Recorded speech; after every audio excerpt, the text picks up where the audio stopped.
මේ තමයි 7 petrol ට්‍රැක්ටරේ hose power 7. තනින් ගියා මේක තමයි එන්ජිම. මේකට දාන්න ඕන පෙට්‍රල් එන්ජින් ඔයිල් 40 කියලා ඉල්ලන්න ඕන කඩෙන්. මේකට මිලි 650ක් දාන්න ඕනි. ඊට පස්සේ මේ හැරී තියෙනවා ගියර් බොක්ස් එක. ගියර් බොක්ස් එක මෙතන මේ ගලවලා මේකට දාන්න ඕනේ ගියර් ඔයිල් 90. 90න්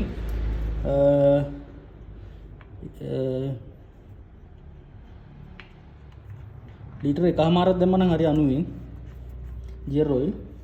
ඊට පස්සේ මේ පැත්තේ තියෙනවා ස්ටාර්ට් කරන විදිය අපි පොඩ්ඩක් බලමු.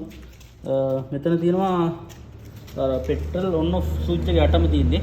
උඩ තියෙනවා චෝක් එක. ස්ටාර්ට් කරද්දි චෝක් එක මෙහෙට දාලා මෙතනින් ඇක්සලරේටරේ සාමාන්‍යයෙන් වැඩි කරලා මෙතන හැබැයි තියෙනවා ස්විච් එකක්. ඒක ඔන් එකට දාලා මෙතනින් මේක අදින්න ඕනේ. රීකෝයිල් එක අදින්න ඕනේ. එතකොට ස්ටාර්ට් වෙනවා. ස්ටාර්ට් වුණාට පස්සේ මේ චෝක් එක මෙහෙට දාන්න ඕනේ.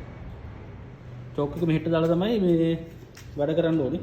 ඊට පස්සේ මෙතනින් ගියාම මෙතන තියෙන ගියර්ස් ටික මේ පැත්තේ අයිනම තියෙන රිවර්ස් එක මේක දාලා